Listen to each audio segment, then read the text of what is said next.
So hello, everyone. I'm Jose Alvarez, the faculty director of USALI here at NYU. And this is our speaker series, which we regularly hold on Wednesdays. So today's event features, as you see, an event on basically China's policies and investment in middle tier countries, as our authors will discuss. And the two speakers are Fabio Morosini, is an associate professor at the Federal University of Rio Grande do Sul School of Law, and he's also a research fellow at the National Council of Scientific and Technological Development at the Ministry of Science and Technology of Brazil. He's been a visiting professor at the University of Michigan Law School, and also, more importantly, a Hauser Global Research Scholar here at NYU. Professor Morosini holds a PhD and an LLM from the University of Texas at Austin and a master's degree with honors from the University of Paris I. And upon completion of his PhD, he was a postdoctoral fellow at the World Trade Organization. He's taught at the UN regional courses on international law, and his recent edited and co-edited books include the one right behind me.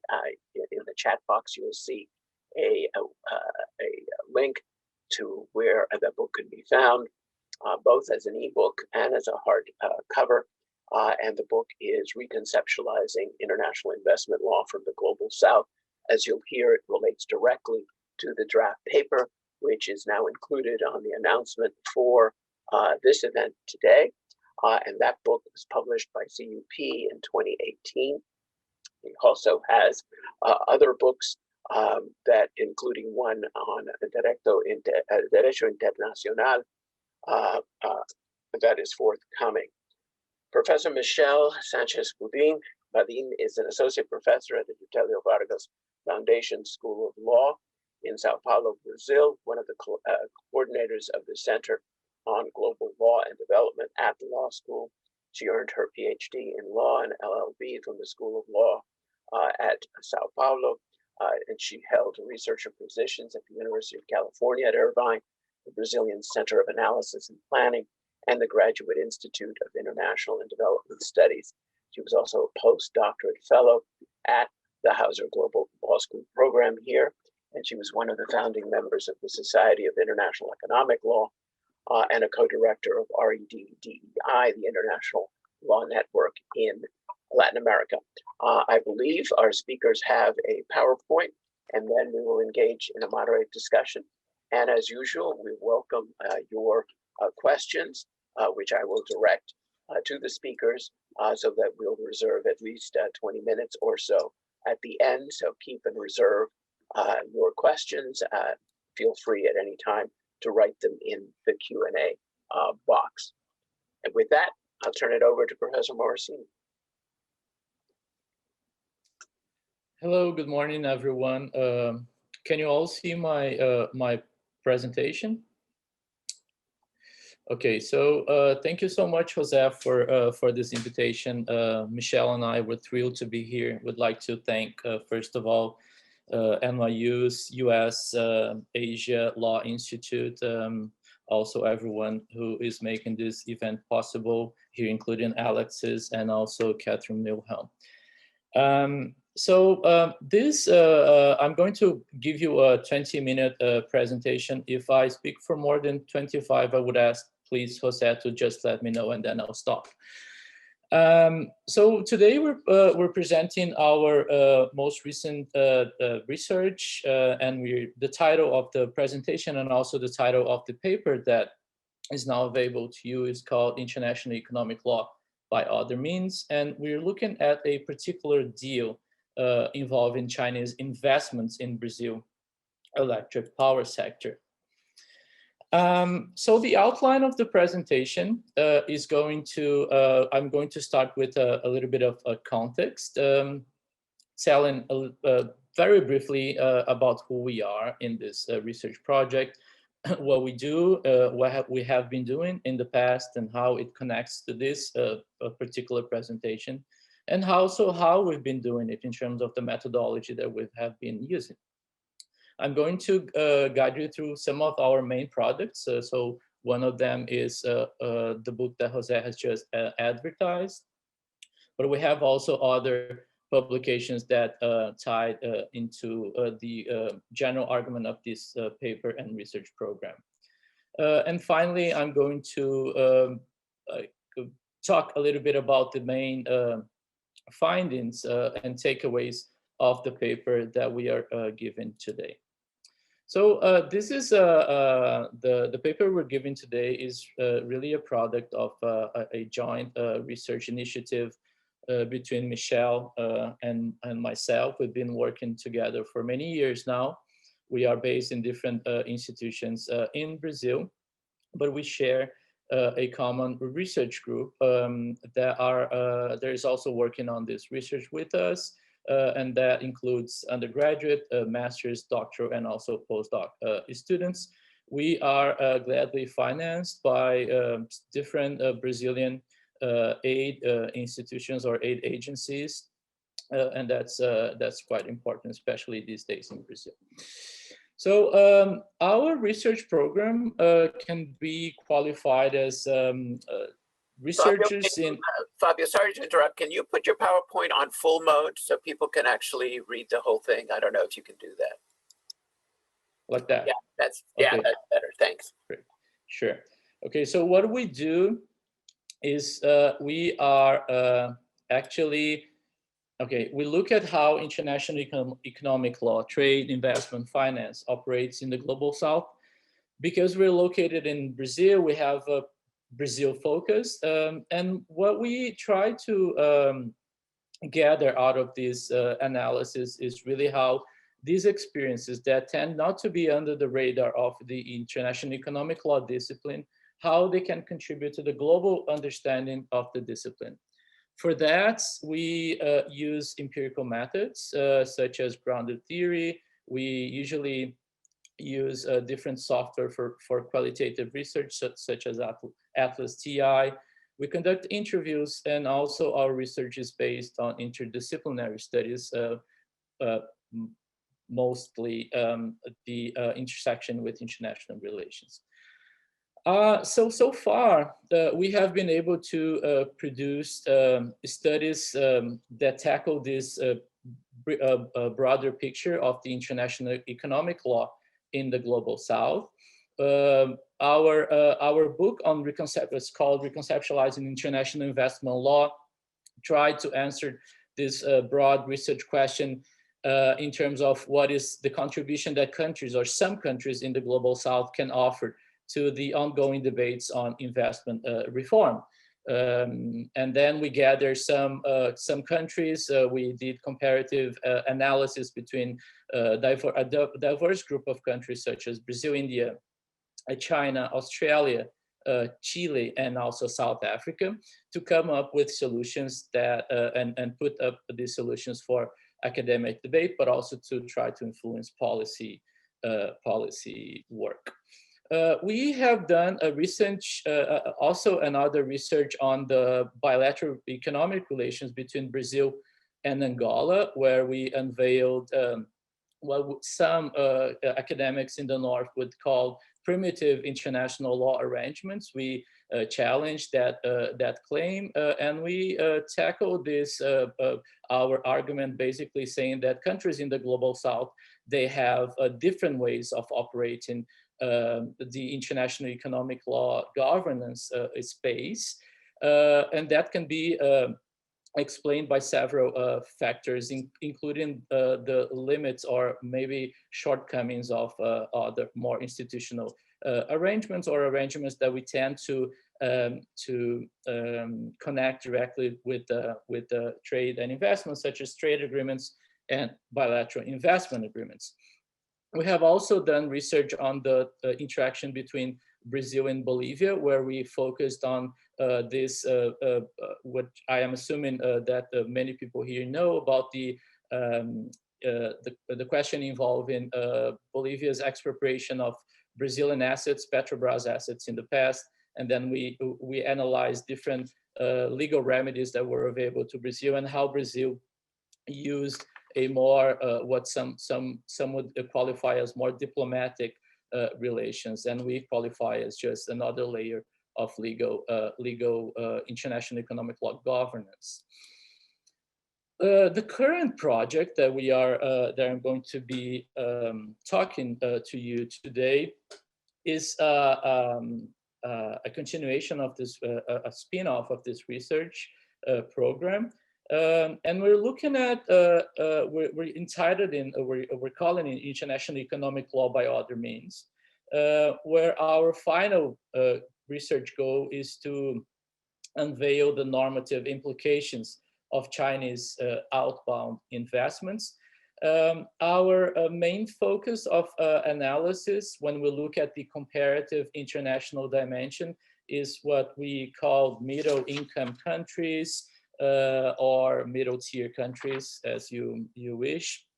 And then we're examining the legal tools used to govern China's FDI in this differently positioned but nonetheless greatly impacted economy. So our research project now involves analysis by Australian scholars, Brazilians, Indians, and people from Nigeria, and also Uzbekistan. But in the domestic, this project has also a more domestic dimension.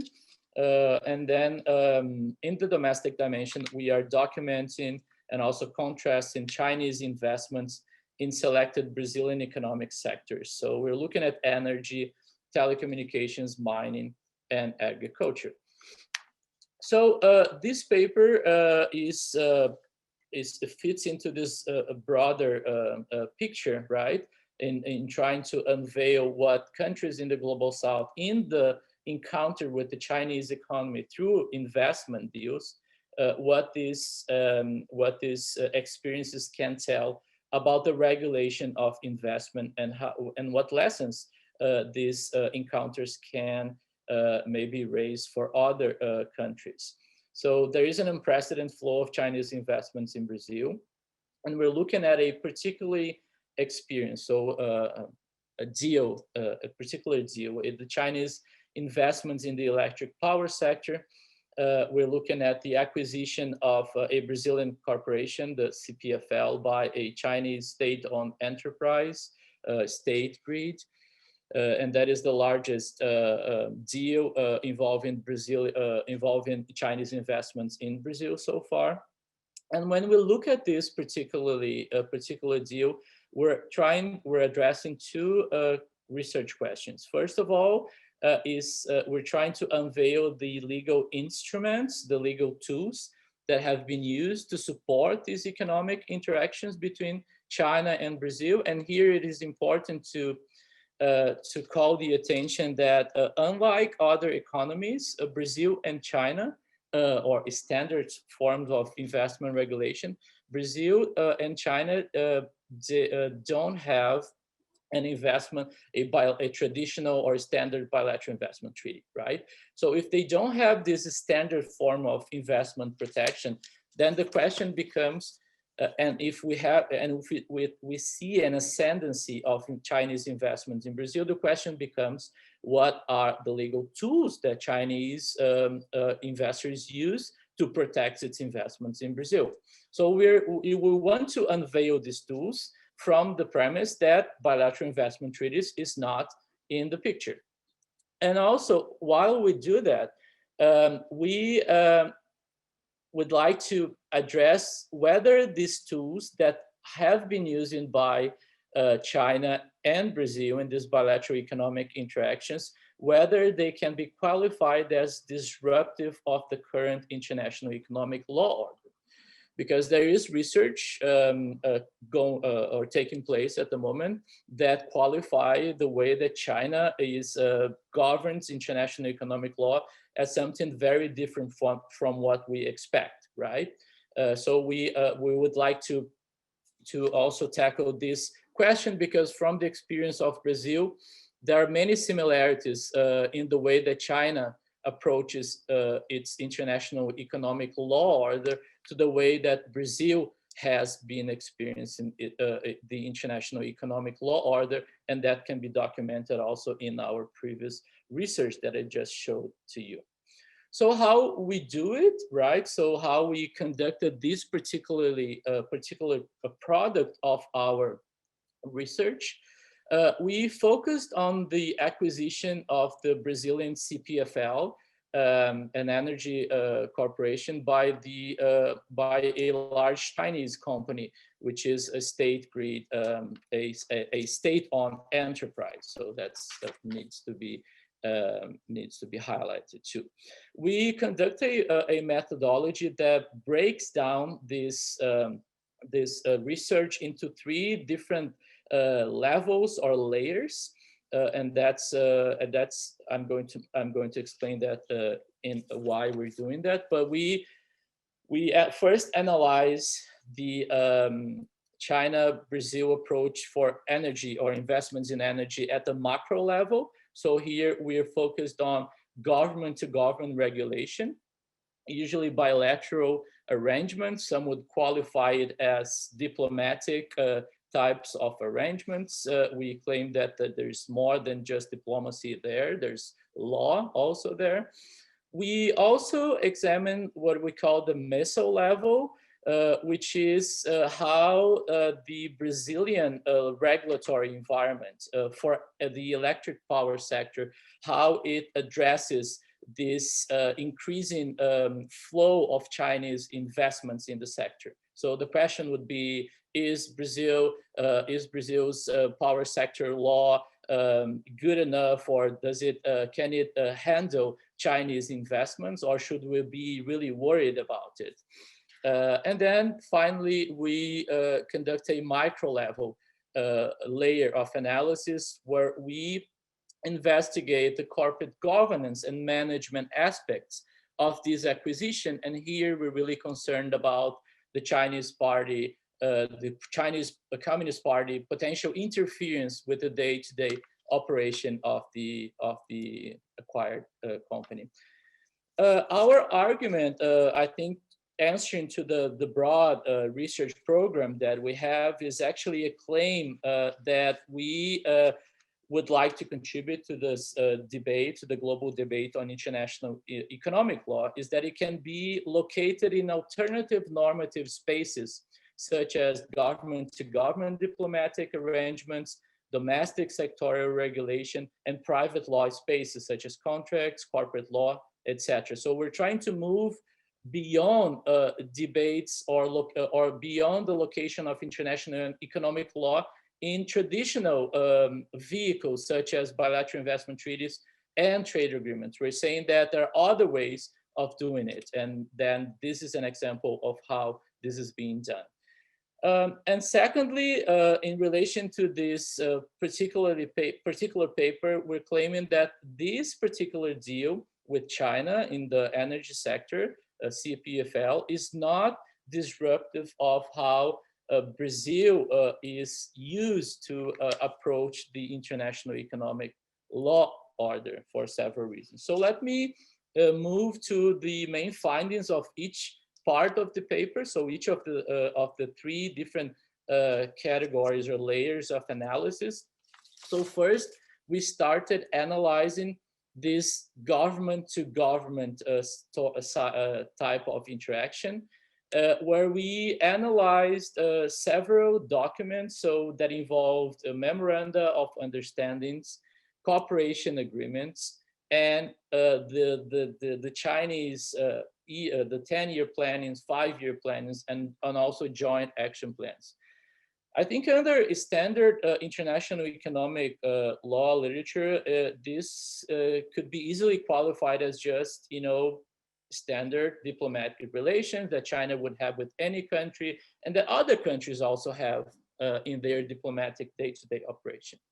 But our claim is that the way that China is using it, and that is not entirely different from the way that Brazil does, it has some normative role. These documents, they are not just diplomatic documents. They have also law in there. So the first main takeaways, the first one would be that Brazil and China agreements, they perform a normative role beyond what is expected from diplomatic agreements.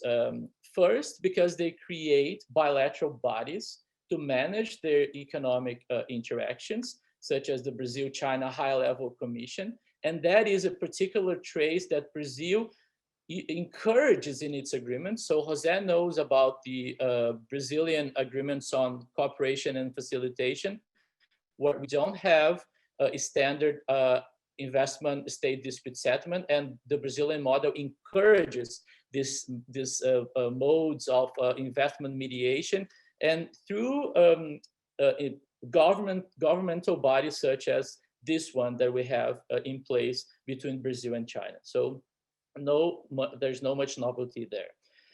And also we're able to gather from this research that Brazil and China in these documents, they elect topics that are bilateral economic interaction, in this case, energy, and you can see in this table on the upper right side of my screen. And they connect these topics to the other normative layers of our conception of international economic law, such as domestic sectorial regulation and also private contracts.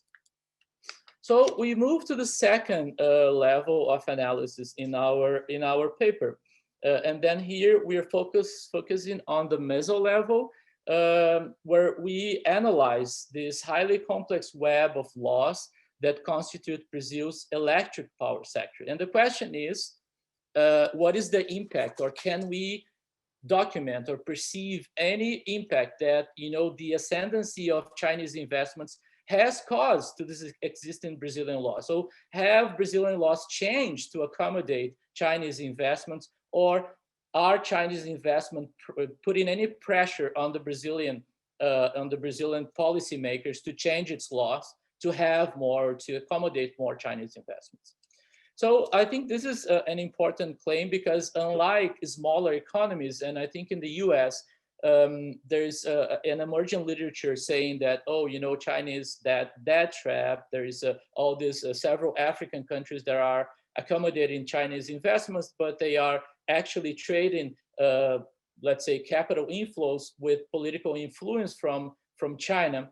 And this is very destabilizing to the existing governments of these existing countries. So we're arguing here in this paper is that Brazil, as a more like middle tier country, has its existing and complex laws that takes care of these, let's say, destabilizing concerns, right?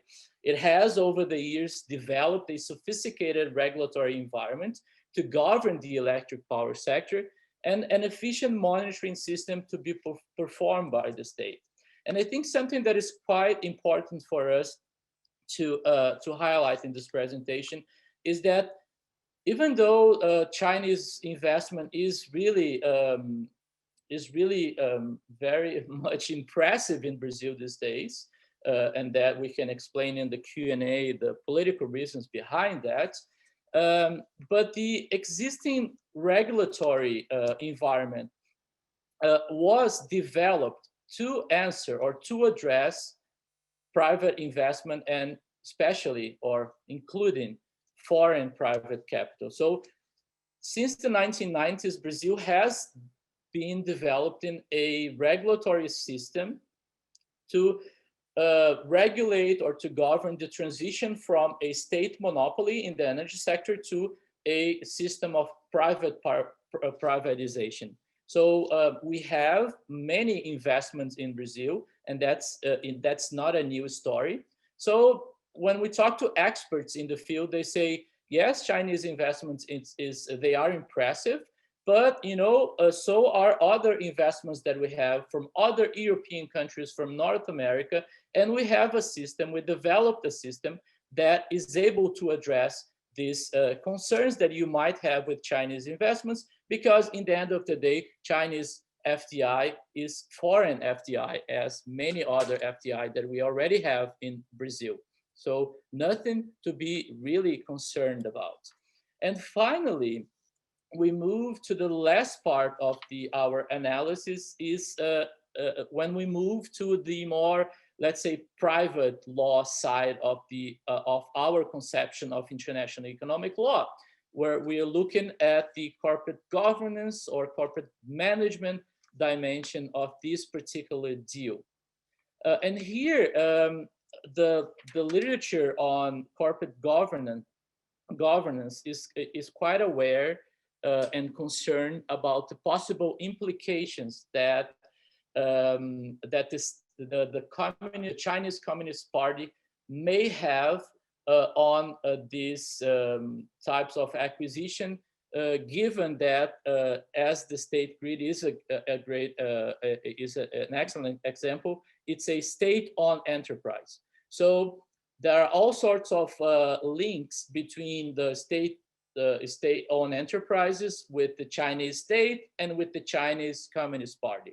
So the question becomes then what sorts of interference we can expect to envision or of the Chinese corporate Chinese Communist Party in relation to these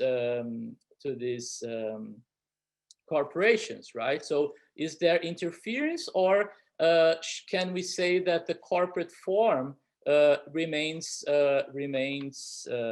let's say, without any major modifications?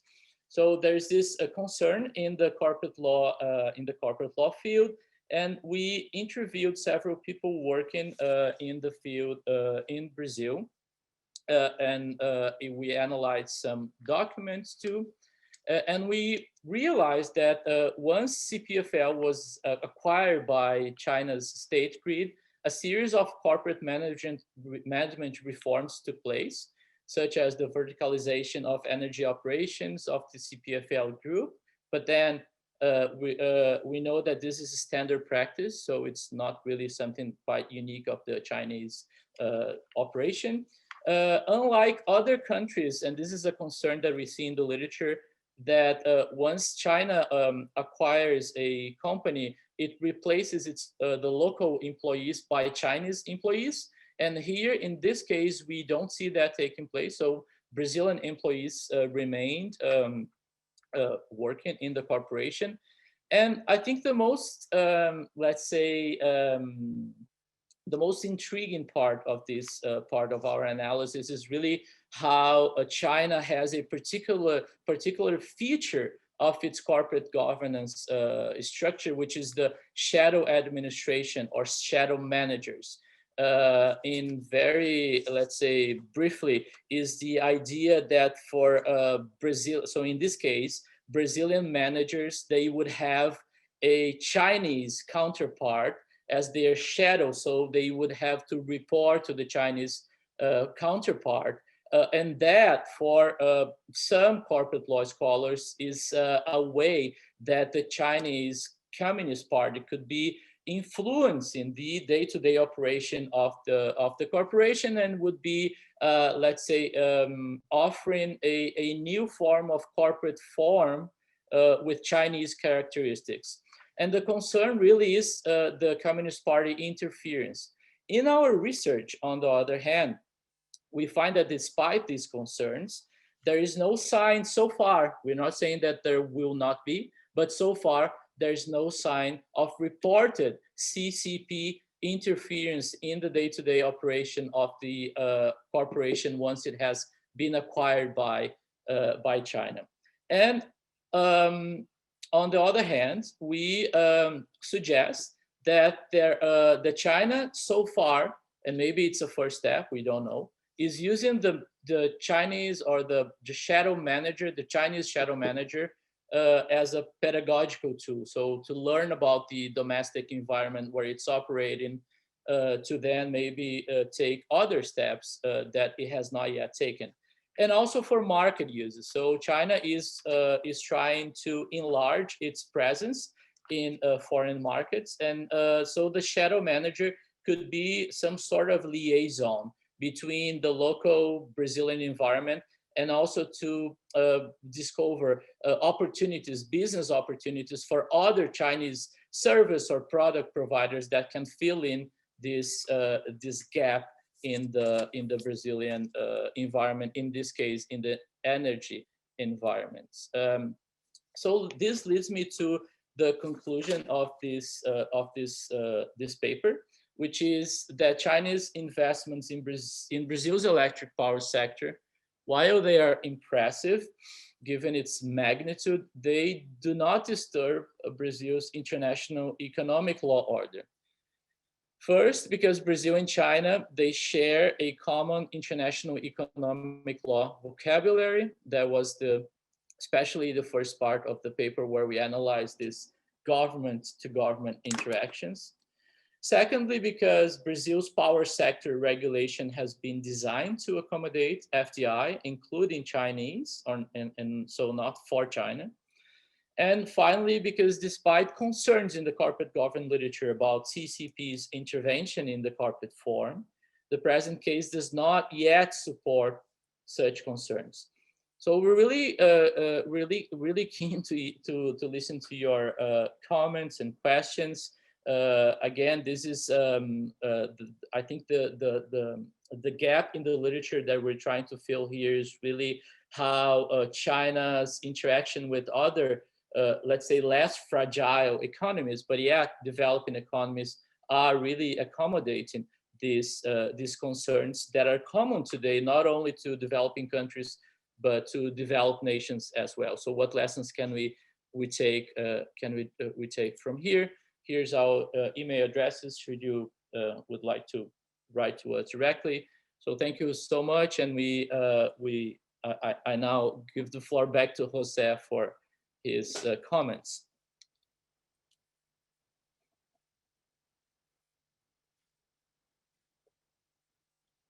So thank you for that. One of the things that I think is quite interesting about this is that it's definitely a different perspective on Chinese FDI than is common, especially in the US, but also I would say in Europe. But before I start the questioning, I want to give a chance to Professor Sanchez-Badin to fill in any gaps that you would have filled in, if you were doing the initial presentation. So why don't we start there? I give the floor to Professor Sanchez-Badin. Thank you, Jose. Let me first greet the global audience of USALI. Good morning, good afternoon, good evening, whatever you are. It's a pleasure to join USALI meetings to share our findings and thoughts. I guess that Fabio covered most of the topics of the paper. I will just highlight a couple of the topics that we would really like to discuss here. The first of them is about how to explore the approach of China to these medium economies that we are calling. Because what we see, the concerns are sort of different from what we see for developed economies, that there is a concern about competitiveness and with the national industry and technology development. And this is not really the case of medium economies that has less technology autonomy, but relevant economic resources, but a certain degree of legal capacity that can change from one country to the other. But I guess that this is different also from what we see from least developed economies, where we see the influences of the Belt and Road Initiative, calling the attention to the financing, the dependence, and labor import. So those were all questions that we see, as Jose mentioned, in the literature in US-based academics and Europe, that we try to look if that was the case in Brazil. And we really intend to explore in the next part of this research, the crossing analysis with other medium economies. The other point that I would like to make a remark here that I guess that is one of the most interesting findings of this research is that most of the knowledge that we could identify are at the private law level. So here is a question of why and how is China dealing with this private legal law tools? And are we talking about the same sorts of institutes? What do we call a company? What do we call a state-owned company in Brazil would be the same of a state-owned company in China. We see similarities at certain levels because of this notion of a developmental state that is also a characteristic of many developing countries, as it was the case of Brazil in parts of its history. And then in this private level, Fabio mentioned the important notions, but one of them that I would just like to also highlight is the fact that this shadow governance that sometimes is really attributed to the links of the state-owned company to the political party in China. In fact, we were trying not to explore the political links of people that would be involved in the management of the company, but also in the economic importance of those people. So we are trying to figure out what can be the economic impact of having that Chinese people in the medium high level of the company. And that means that maybe they are trying to strengthen their value chains more linked to the Chinese economy and doing that in a very efficient way. So here is another hint for us to explore other topics further than what we have seen in the general or the literature in the international economic law field. So I now end for the questions and comments. I'm also looking forward. Sure. So let's start our discussion, and as promised, we will reserve time at least for 20 minutes from the Q&A list, and I see that some people have started that, but we'll turn to that later. But I guess I want to push back a little bit on what I'm getting from the PowerPoint, which is something of a suggestion that one of the things that makes deals like this work out is that China's pre-existing approach to FDI and law and development is already simpatico to Brazil's, because after all, Brazil has not entered ever into a bilateral investment treaty, but China is either the second or third largest concluder of bids. So when I look at a thing like this, it's not so much that that China and Brazil are already on the same page, but that what makes this work, I guess, is that China is making an exception by going with Brazil's approach, including in its facilitation mode of settling disputes, and not having a bid.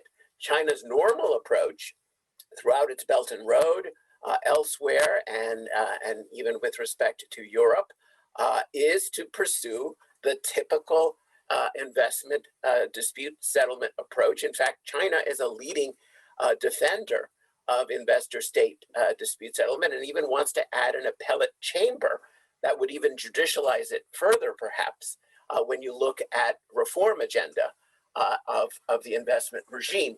So isn't this a case where China is making an exception, but this isn't the typical way China does foreign investment?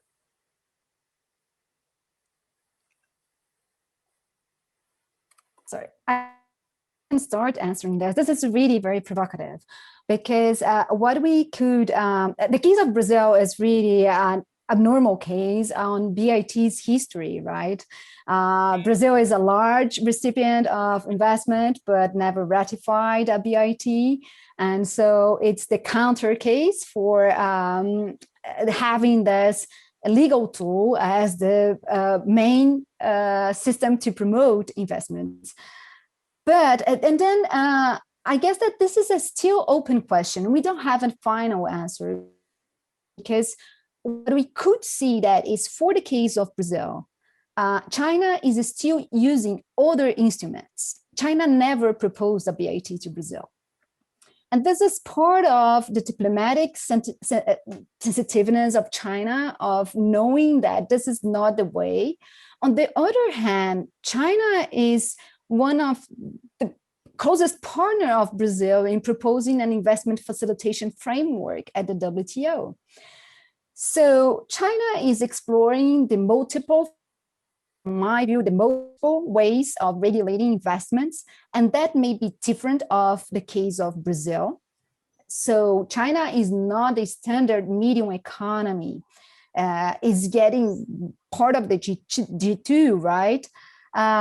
But then China is exploring many alternatives. And we just noticed that China for Brazil is in the case, and maybe this can be the case for other countries, is also exploring the memorandums of understanding. That is part, for example, of the Belt and Road Initiative.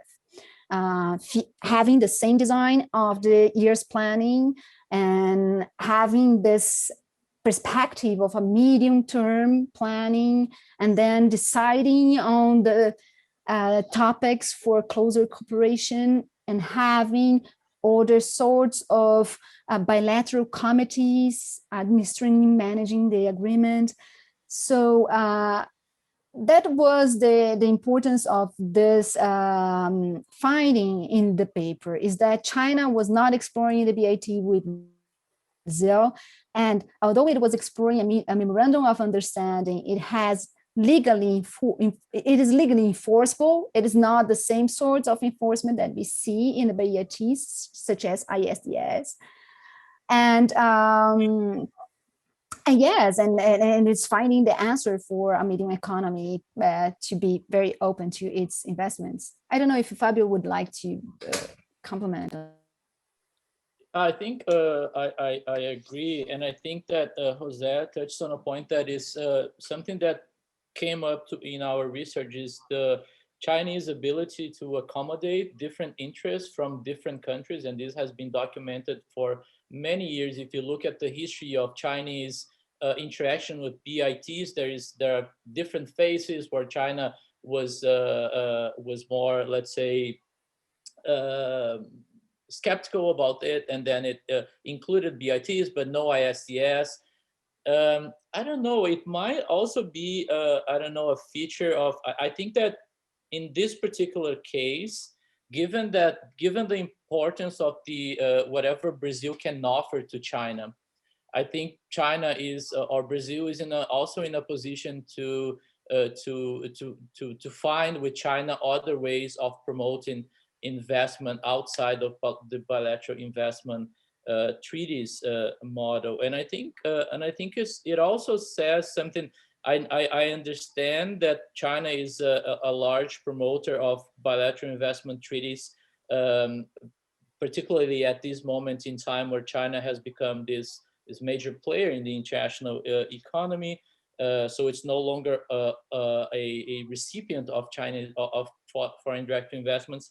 But I think it shows how flexible the Chinese approach is, and in this Brazil case, they accepted that maybe bilateral investment treaty is not the way to go, and I think it also tells something to the way that we usually perceive these interactions, that they need to go with the more traditional way. I think this is a case where it doesn't really matter whether you have a bilateral investment treaty, because we are getting what we want from Brazil, and Brazil is able to offer what we want using the legal tools that they have in place. And in this case, I think MOUs, they are more important, right, as Michelle has pointed out, but also they don't have the same features of a BIT, far from that. So this is interesting, and the proposition that China is more flexible is intriguing, except for the fact that I think most countries, including the US and most of Europe, as I understand it, is also a backer of the WTO facilitation agreement. That is, there's a standard argument here that we've always promoted investment facilitation. It's a standard policy in IFIs. It's a standard tool that the US has used alongside BITs, and it's a standard approach that we see with the advice provided by the World Bank, by the IMF and others. So trade facilitation is not particularly controversial. and nor is the idea that you may still have foreign investment without a bilateral investment treaty with that country. So I'm not sure that is particularly unusual. The other thing I would say is that the US is increasingly flexible. If you look at the USMCA, there is, on the one hand, one part of it has no investor-state dispute settlement, and the other two has, with Mexico, has a divided system with respect to government contracts and not. So in one treaty, you have all three approaches, and nobody knows where the US is going to go beyond that. So I'm not sure that you're identifying a particular distinctive quality. So I want to press you. Do you see evidence of a Beijing consensus that is displacing, replacing, complementing the old Washington consensus or post-Washington consensus when it comes to how China approaches law and development, say? So this gets it a little bit more into that part, not international economic law writ large, but law and development as such. Do you see Chinese characteristics here that is exhibited in Brazil that is showing a different one that may, by the way, you never said if the Asia Infrastructure Bank or other Chinese influenced institutions were involved in the state grid or other deals that you've looked at, because that connects as well, right? The question of whether Asian IFIs are developing a different approach, Beijing consensus. So I'm just curious what your answer would be to that. Either one of you. Yeah, I can start again. I can pick on this. I guess that this is the question that is surrounding everyone's work that is studying China or doing research on China, is rather if we have a Beijing consensus or if we have different tools that are in place. I guess that all depends where you put this pot. Now China is on the spot, and we see different, I guess that we do have different legal instruments that are important to Chinese expansion, economic expansion, than the ones that we had in the 20th century for the US hegemony, or we can see on the North Atlantic consensus. But these were already tools.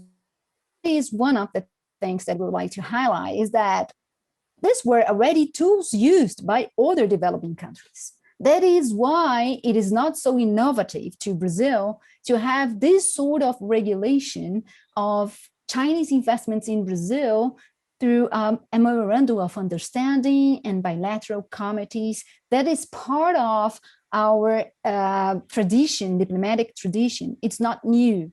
So if that will be the Beijing consensus, I guess that we will need to explore better what is part of that and how does China really combine all those different instruments.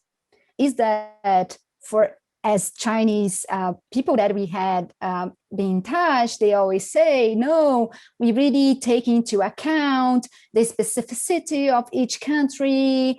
We do respect the differences. But then it will be hard to have a consensus with so many different instruments. So I guess that we are not close to a Beijing consensus yet. That would be my approach to this. But certainly we will see other types of international arrangements being used that were not part of the mainstream literature on international economic law. Yes. Can I just add some? Yeah. So this is actually a great question because it tackles into different conceptions of law in development, and that is one of our colleagues, which whom I'm sure you know, Matthew Erie, has been doing great work on Chinese law in development, and I think he's trying. What he does is really to distinguish between the U.S. approach to law in development that he claims that it's much more based on legal transplants and rule of law and institutions and democracy, in comparison to China, right? So Chinese approach is to law and development is a distinction that he makes between law and also other manifestations of order, right? That does not necessarily encompass like law, what he calls law positive, right? So, and I think that our research so far, I think, while it accepts this formulation that Erie puts out, right, in terms of other forms of law and development, and we find that the Chinese approach to Brazil from a law and development perspective is not based on legal transplants, as you know, the U.S. Model. It's based on these other forms, right? So we agree with that, especially when we look at MOUs. But I think Erie makes the claim that it's beyond MOUs. So he even calls like the civil society and Chinese diaspora as part of the idea of law and development and order. And that I don't think we have yet seen in the case of Brazil. But our claim is really that, and I think that goes back to Michel's point, is that what is being characterized as Chinese law and development it shares maybe not all of the features, but many features with the way that Brazil explores its bilateral relations. So the novelty is very much a novelty to what I would call the maybe neoliberal approach to international economic law, but maybe less so for countries with the history that Brazil has, China, with all the differences within, right? So just to push on that, so legal transplants sound like a terrible thing, right? But one way of saying why China proceeds so successfully is that it doesn't try to intrude on what may be somewhat more political issues. So it doesn't come loaded with loans tied to changing social structures or making sure labor standards don't go down or degraded. It doesn't come loaded with rule of law niceties like don't degrade your environmental structures or make sure that you respect human rights. China stays away from all of that. And that may be very attractive to some governments because leave me alone is a perfect response if all we're just trying to do is make money. Is that rather an accurate portrayal of what this deal is? I think so. From what we have seen in the case of Brazil and what we have read from the literature, that is the case. We had a first part of this paper that is a draft that we are working on, is about the shared legal history of Brazil and China in this international economic approach, thinking about this sort of developmental state, the alliance with state companies, but also the idea of responding to the colonial history. China, as well as Brazil, was part of the third world approach and to international law. And part of this approach, it has as a consensus of non-interference. So I think that this was the case of Brazil also investing in Angola, that it was a previous case that we analyzed. And there was a lot of criticism in Brazil and the Brazilian civil society on that sense is that, well, Angola, it has a dictatorship, has many problems. And Brazil is really investing in the country and strengthening this political system.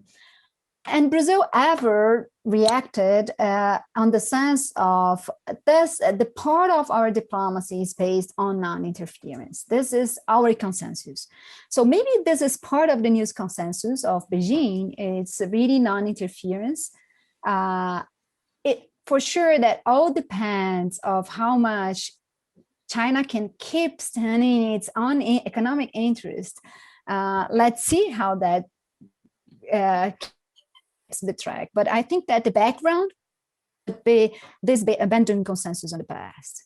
So let's just go a minute to the research methods. So one criticism we often hear is that Chinese investments on the Belt and Road are not transparent. It's very hard to actually find the legal documents. It's very hard to find people in positions of power, certainly on the Chinese side, that are willing to talk to you in interviews. I gather that you had no such problems, that all the documents are transparent to you, that you were able to talk to everyone you wanted to, and that you got a sense that they were speaking candidly. If that's true, and you can tell me if there were gaps in what you wanted to talk to or the documents you wanted to see, is that because Brazil's transparency laws make that possible?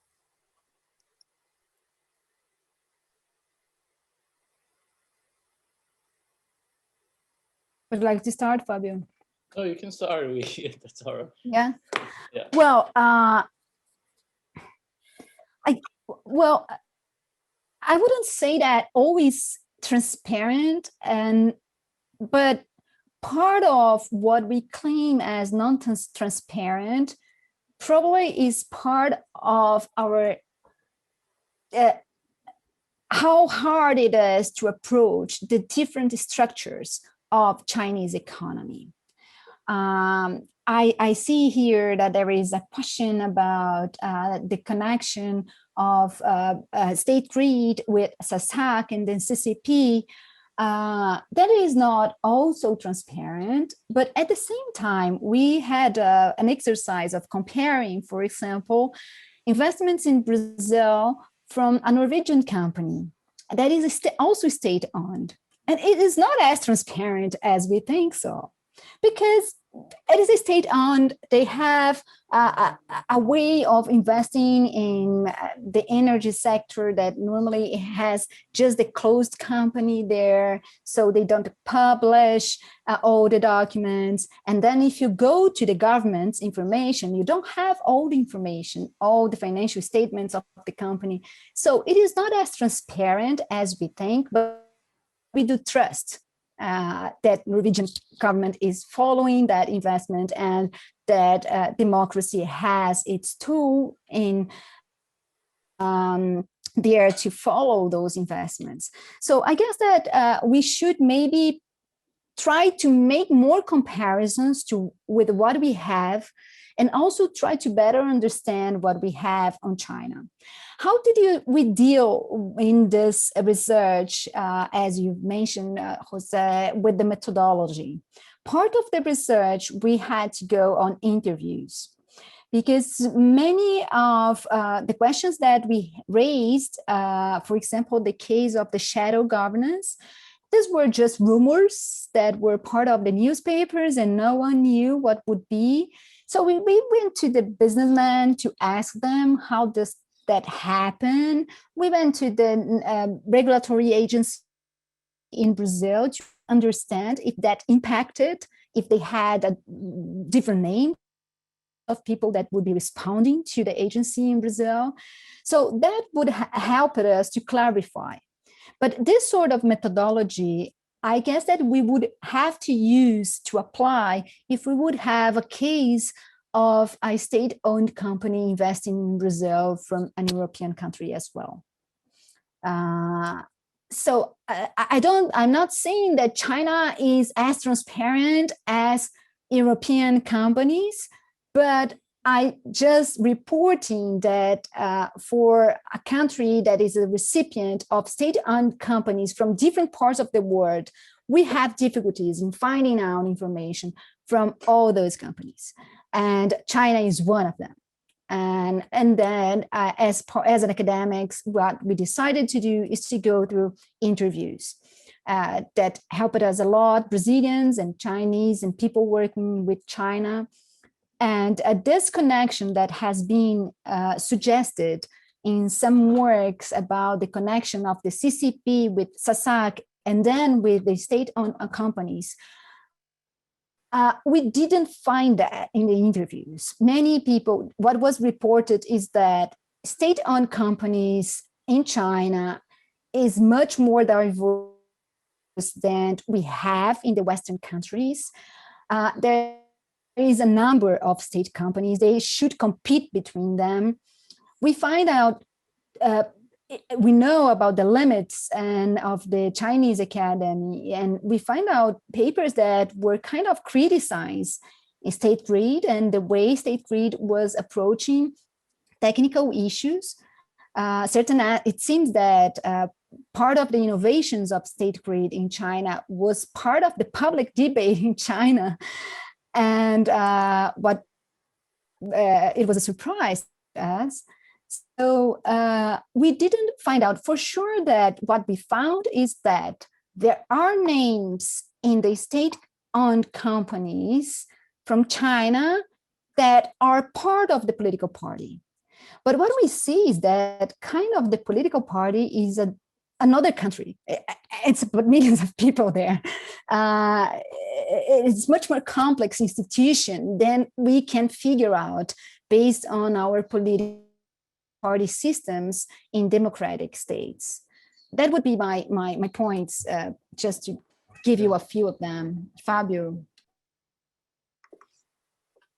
No, I echo Jose's concern about transparency, because this is really true, and we follow the academic work on Belt and Road Initiative. We actually have a memo of a paper that we are tentatively calling it "To Bree or Not to Bree," which is Brazil's interaction with China through its memorandums of understandings. And our claim there is that even though Brazil is not part of the Belt and Road Initiative, we find many similarities in the way that China approaches other developing countries and Brazil to the sort of language of these documents that we find in the way that it does with many developing countries. But I think that transparency really is an issue for us, especially when we are dealing with China. So as Michelle pointed out, we have had some conversations. We have actually visited China. I think it takes time for a scholar to develop these ties and trust with locals in China. So what we have been doing is really relying on whatever transparency we find on the Brazilian side. So Brazil has I would say, transparent system of these documents, of these public documents that it has been signed with China. So we rely on that. So the slide that we have on the different documents that have been signed and what it contains, so that's all publicly accessible. And as Michelle pointed out, so what we cannot find in the document, and something that we sense that it's more sensitive. So then we go on for interviews, and we also have our sources in the Brazilian government as well. So that's helpful. So on another angle, so obviously it's been a relatively short time, so we don't expect that we've had investment disputes yet emerge. But just to remind the folks who are listening, the scheme that's set up is mostly mediation, right? Now, if mediation fails, would it go to a state-to-state arbitration? Is that the approach? At least when push comes to shove, where's the binding force behind any decision? So do you want me to start, Michelle? Yes. Okay, so this is interesting. And I think this says much more about the way Brazil approaches it than actually China. So and that's true for what we have analyzed in previous research exercises. So when we dealt with the case of Angola, there was no such type of provisions, right? and whenever Brazil and Angola faced, let's say, problems in their bilateral interactions, they have been able to solve it through what you might be calling mediation. Another example that was very high profile in Brazil, and at the time, several sectors of the Brazilian society were very critical about the way, at the time, President Lula responded to Bolivia's expropriation of Petrobras in Bolivia. And then that's quite interesting. I don't know if we're going to see that playing out with China, because it's a different actor with a different, let's say, economic importance. But at that particular moment, while Brazil was being criticized for not using the traditional mechanism for dispute settlement, and we have, just to back up, in the case of Petrobras, given Petrobras had also incorporated in the Netherlands, it was able to use the BIT between the Netherlands and Bolivia. But Brazil and Petrobras chose not to go that way, because given the past or the diplomatic tradition of Brazil, and that's what we argued in that other paper, the benefits that could come out of a more diplomatically settled type of deal was bigger than if Brazil had chosen to go with the more legally enforceable way. In this case with China, we don't know, because we see that we are in the weaker side of the relation. But so far, these agreements they don't go as far as enough as to say this is going to be any type of state-to-state arbitration. We don't have an agreement saying that with China. So we're thinking that it's going to be, if problems arise, it's probably that they're going to be settled at the diplomatic level, but also with the private law arrangements that are in place, and so even the Brazilian judiciary, if it happens here. Okay, so you could foresee aspects of it ending up in Brazilian courts, is what you're saying, right? And obviously, then you would presume that the Chinese are well aware of that and have decided to accept Brazilian courts as being fair or sufficiently unbiased if push comes to shove, which is interesting in and of itself. Now, part of this, and we do have some questions, and I'll turn to those shortly, but I wanted to highlight a feature that I think you've already mentioned, which is, what does this case tell us about other Latin American countries and Chinese investments? You've hinted that part of the reason that there are lessons for other countries is a common history, sharing an aversion to political interference. You've also suggested that the connections might also be less about a common political history than a fact that other medium-sized, what you call medium-sized economies, might be responding the same way. But I wonder if you want to say more about what does this tell us about Chinese investments or the future of them in a place like Chile or in a place like Argentina.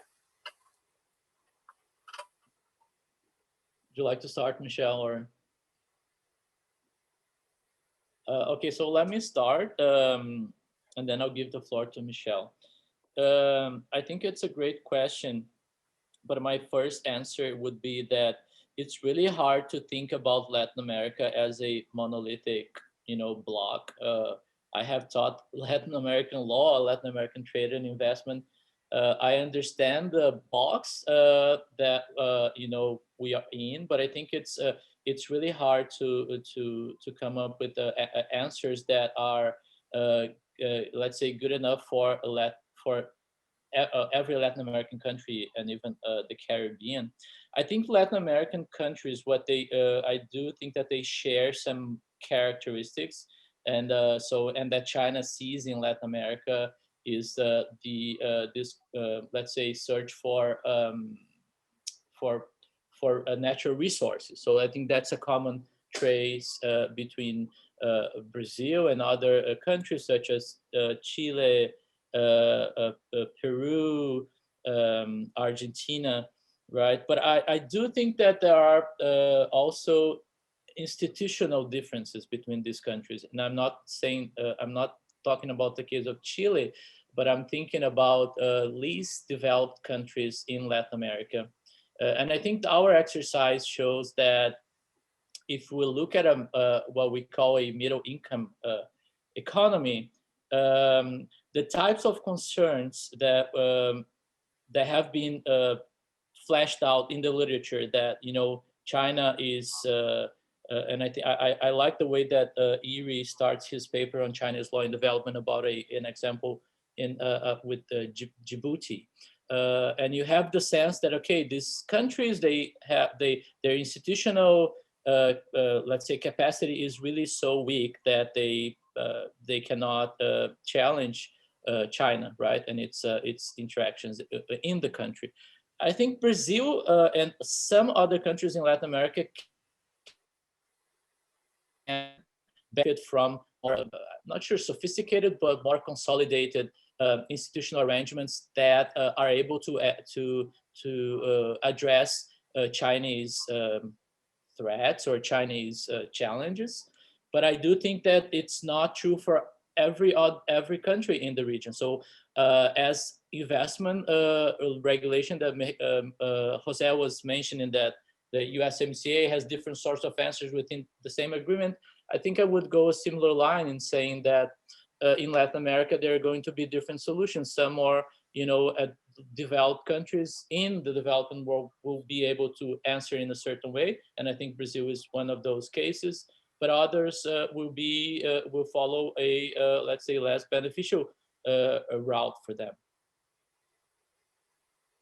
Yeah, I would just like to keep it in perspective. In fact, all the countries, at least in South America, they share this commonality of natural resources. And so they share the same concerns, especially about environmental aspects and exploitation, and also about the division of labor in the world and the new global economy, let's say.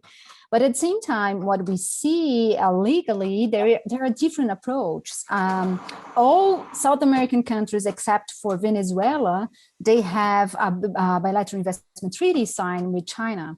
That's not the case of Brazil. And Brazil today receives almost the totality of the investments that corresponds to the rest of Latin America. Brazil has $70 billion invested, and then Latin America has South America, the other countries has a little bit more than this. So the economic importance is a little bit different. That makes China maybe take Brazil on a different way, especially when we think about the types of commitments and dispute settlement systems, maybe. There is another question here that is a concern about when we talk about these developed countries and or medium-sized economies, that is about the jurisdiction, and that deals with the case of the sorts of investment settlement that we'll have. And in fact, for all the interviews that we've got, China has accepted Brazilian jurisdiction in its private contracts. And for the case of investments in the electric sector, they have to. This is a requirement of the Brazilian legislation. So maybe this is not a requirement of other countries, especially in smaller economies or economies that are highly dependent on foreign investment. So at this moment, still, China is accepting or is trusting in the national jurisdiction and diplomatic ways of settling the disputes in the region. In Brazil, I'm sorry. Thank you. That's quite interesting because it does highlight just how different a situation is when Chinese investment is a great deal smaller than it is with respect to the Brazilian economy. It also suggests the different types of leverage issues that may come up in a country like Brazil versus a country where Chinese investments is a much smaller part of the overall FDI. Catherine Wilhelm, our executive director, I think has a question to both of you. Catherine, do you want to pose it yourself?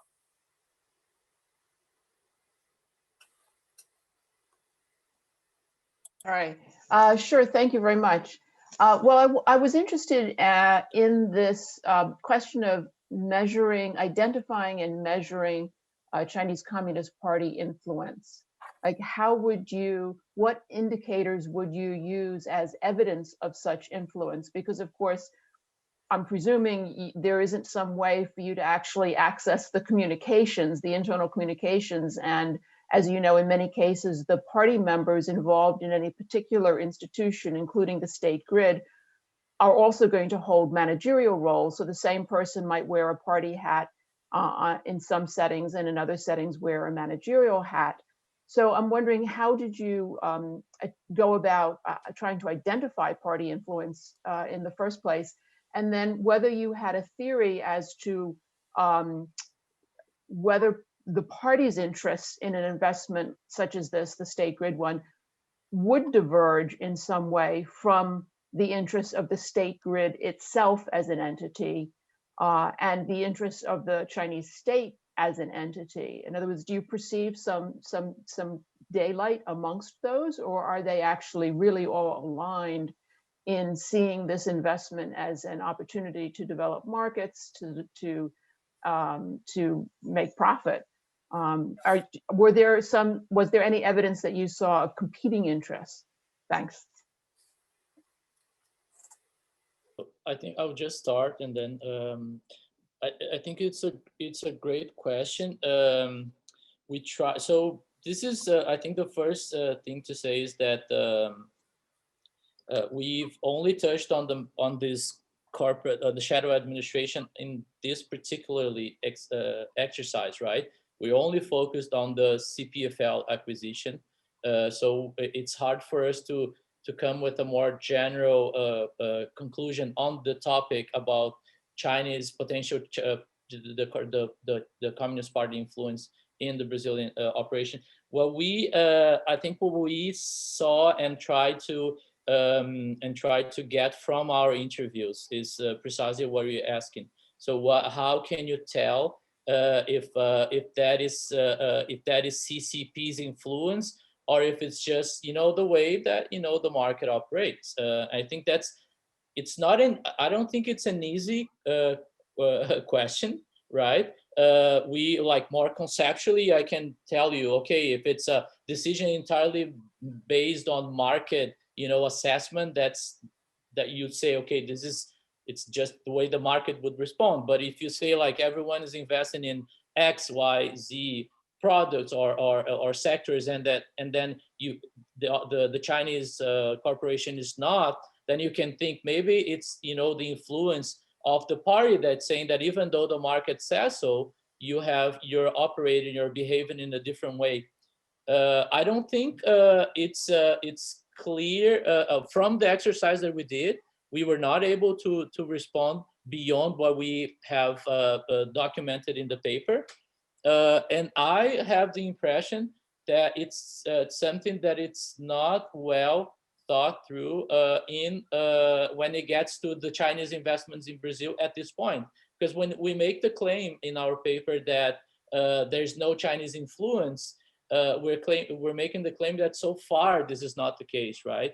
But we are yet to hear how if it will play out. And then I think, but I don't think I have the straight answer to your question, but that more or less what I can think about from what you raised.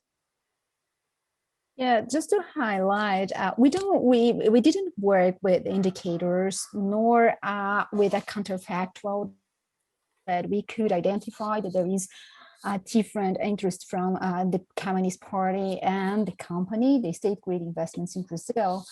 But our case analysis informed us that most of what we have of Chinese people working on the acquired company in Brazil is more at the medium lower level.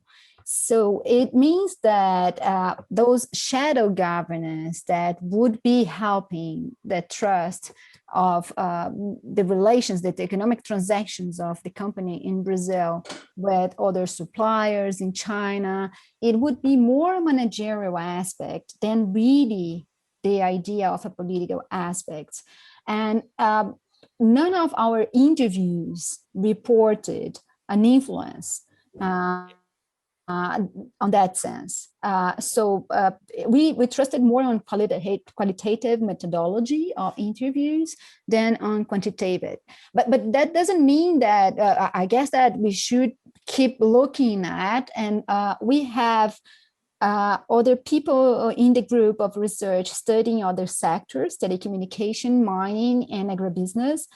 And yes, we are looking how does that happen in those other sorts of investments as well. I think just one point about the corporate shadow management that we haven't mentioned, but that we learned from this research is that also who the shadow manager is in China has changed over time, right? So in the past, they used to be like Chinese people or linked to the Communist Party with not necessarily any kind of tertiary education. They would not speak English. But it might be an indication that it's also more, let's say, sensitive to the market, to the current shadow managers who are younger people. They speak English. They have been educated in Europe, in the US. So I think that's also important because the shadow manager has changed over time, and I think it might have an influence on how they operate in their outbound investments. Professor Morosini, I can't help but ask, do the shadow managers speak Brazilian Portuguese?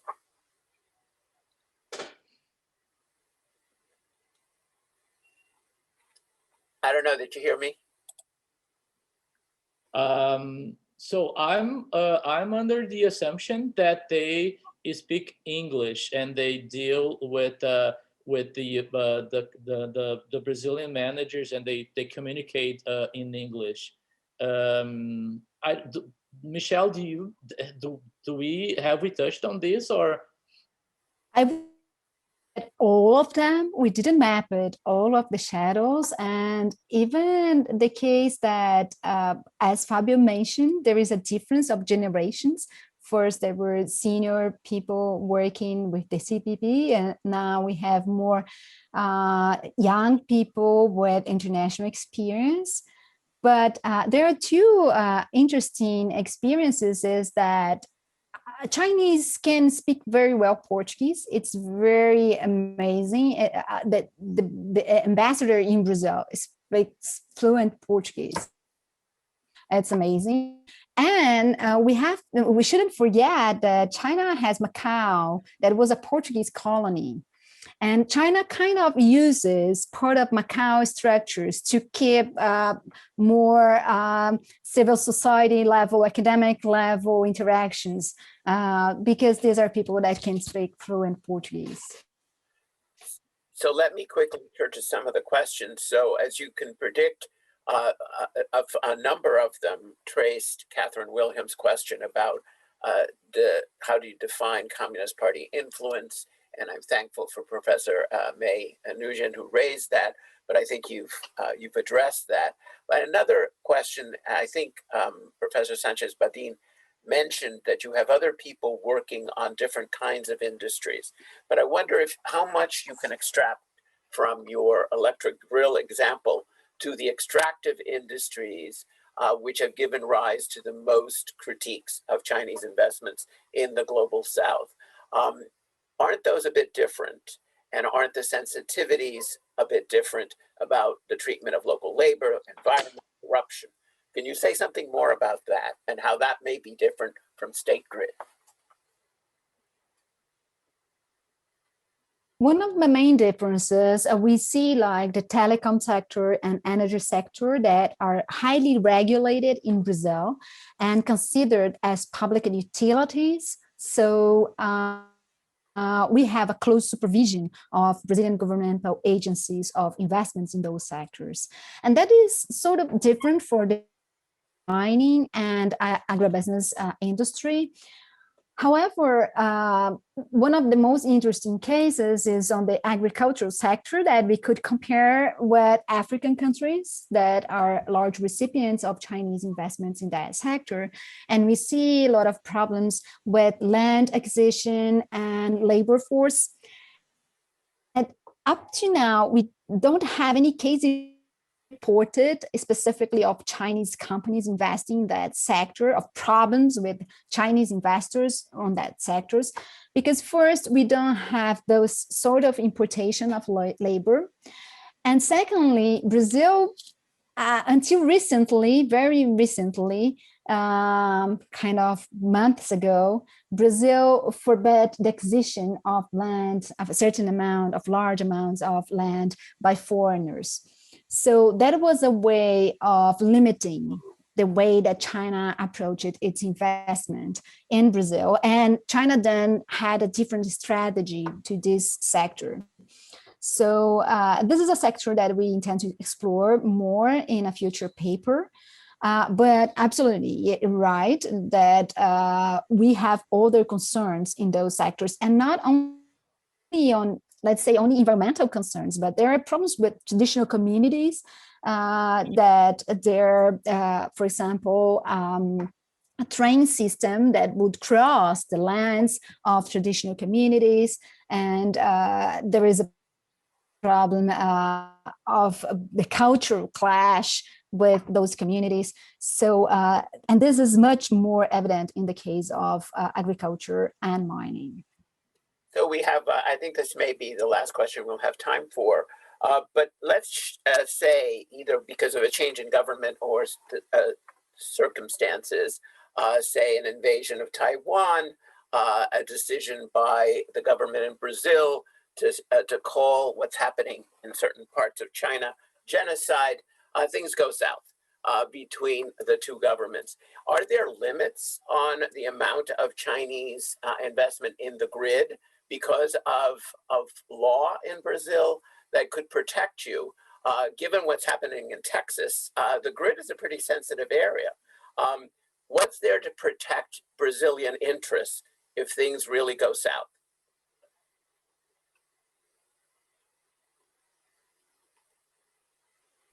We had that question for executives working on the sector, and their answer was that if we didn't had a concern about political issues, because based on the recent experience, Brazil, you are certainly following, unfortunately, because of the pandemic, that we have a very right populist government in this moment.